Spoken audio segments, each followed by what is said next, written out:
Mon nom est Pascal Lavoilard et je vous présente les résultats de mon projet de maîtrise en économie. Les inéquités socio-économiques affectent négativement la grossesse et la période périnatale, plus particulièrement en augmentant les risques pour la santé des mères et des enfants. La grossesse, particulièrement en situation de défavorisation, engendre une augmentation et une concentration de l'utilisation des ressources en santé. Au Québec, on sait que les accouchements comptent pour près de 11 des séjours hospitaliers, en faisant la première cause d'hospitalisation. Leur poids important dans l'utilisation des ressources en santé en fait une cible de choix pour analyser les déterminants des coûts des trajectoires de soins et la place qui tient le statut socio-économique. Cela amène ma question de recherche. Quels sont les coûts associés à la défavorisation matérielle et sociale dans les trajectoires de soins en périnatalité?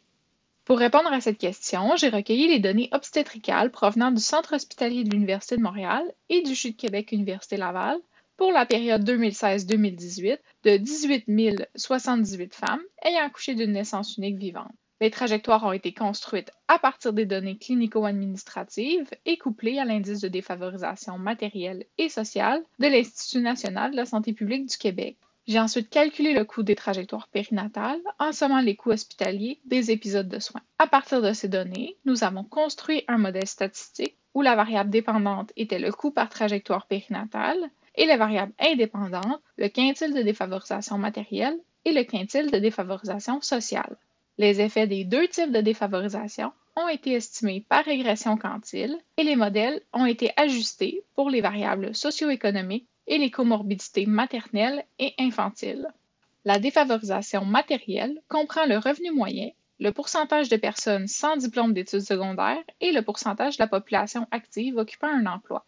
Le fait d'appartenir au plus haut quintile de défavorisation matérielle augmente de 5,9 le 90e percentile de coût des trajectoires périnatales. Toutefois, je n'ai pas noté d'effet significatif sur les coûts des trajectoires moins coûteuses. La défavorisation sociale, quant à elle, comprend le pourcentage de familles monoparentales, le pourcentage de personnes divorcées, séparées ou veuves et le pourcentage de personnes habitant seules.